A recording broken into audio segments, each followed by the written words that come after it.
வணக்கம் நண்பர்களே. நம்ம சேனல்ல வீடியோ போட்டு ரொம்ப நாள் ஆச்சு. நானும் இப்போ போடலாம், அப்போ போடலாம்னு ரொம்ப நாளா ஓட்டிட்டே இருந்துட்டேன். ஆனா இப்ப கடைசியா காலம் வந்துடுச்சு.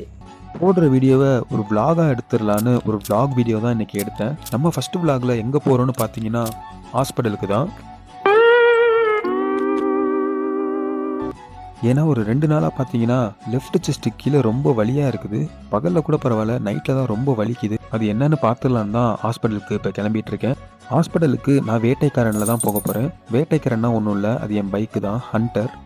எங்க வீட்ல உன் சைஸுக்கு இந்த வண்டி ஓட்டுறனால தான் உனக்கு வலி வருது. ஒழுங்கா பைக்கை வித்துட்டு ஸ்கூட்டி மாதிரி வெயிட்லெஸ்ஸா இருக்க பைக்கை வாங்கிக்க அப்படின்னு சொல்றாங்க.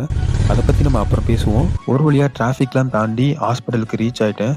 ஹாஸ்பிட்டலுக்குள்ள போனோம். ஹாஸ்பிட்டல் செம்ம பிஸியா இருந்துச்சு, செம்ம கும்பல். பாத்தீங்களா ரொம்ப ரொம்ப பிஸி ஹாஸ்பிடல். எத்தனை பேஷண்ட்ஸ் பாருங்க. மேபி மண்டேன்றனால அவ்வளோ கும்பல் இருந்துச்சா என்னன்னு எனக்கு தெரியல. அவ்வளோ கும்பல்ல என்னால் ஒழுங்கா வீடியோ கூட எடுக்க முடியல. ஹாஸ்பிட்டலுக்குள்ள எல்லாரும் என்னையே பார்க்குற மாதிரி இருந்துச்சு. அதனால சரியாவே வீடியோ எடுக்கல. டாக்டர் கிட்ட போய் இங்கே எனக்கு வலிக்குது டாக்டர் அப்படின்னு சொன்ன உடனே அவர் போய் எக்ஸ்ரே எடுத்துட்டு வாங்க அப்படின்னு சொல்லிட்டாரு. நானும் எக்ஸ்ரே எடுத்துட்டு போய் டாக்டர்கிட்ட காமிச்சேன். அவர் எக்ஸ்ரேலாம் பார்த்துட்டு உங்களுக்கு ஒன்றும் இல்லை, இது ஒரு நார்மல் கோல்டு தான், லைட்டாக இன்ஃபெக்ஷன் ஆயிருக்குன்னு சொல்லிட்டு ஆன்டிபயோட்டிக் போட சொல்லியிருக்காரு. அதுக்கு டேப்லெட் எழுதி கொடுத்துட்டு ஃபீஸும் வாங்கிட்டாரு. என்ன பில்லு வேண்டாம். டாக்டர் இது ஒன்றும் இல்லை, நார்மல் கோல்டு தான் சொன்னோன்னே நமக்கும் ஹாப்பி ஆயிருச்சு. நானும் வேட்டைக்காரன் எடுத்துக்கிட்டு மெடிக்கலில் போய் டேப்லெட் வாங்கிட்டு வீட்டுக்கு வந்துட்டேன். மொத்தம் 7 நாள் டேப்லெட் போட சொல்லியிருக்காங்க.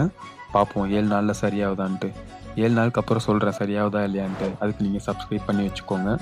அப்புறம் நம்ம வேட்டைக்காரனை பற்றி ஒரு கதை சொன்னேன்ல, அதை பின்னாடி வர ஒரு வீடியோவில் சொல்கிறேன்.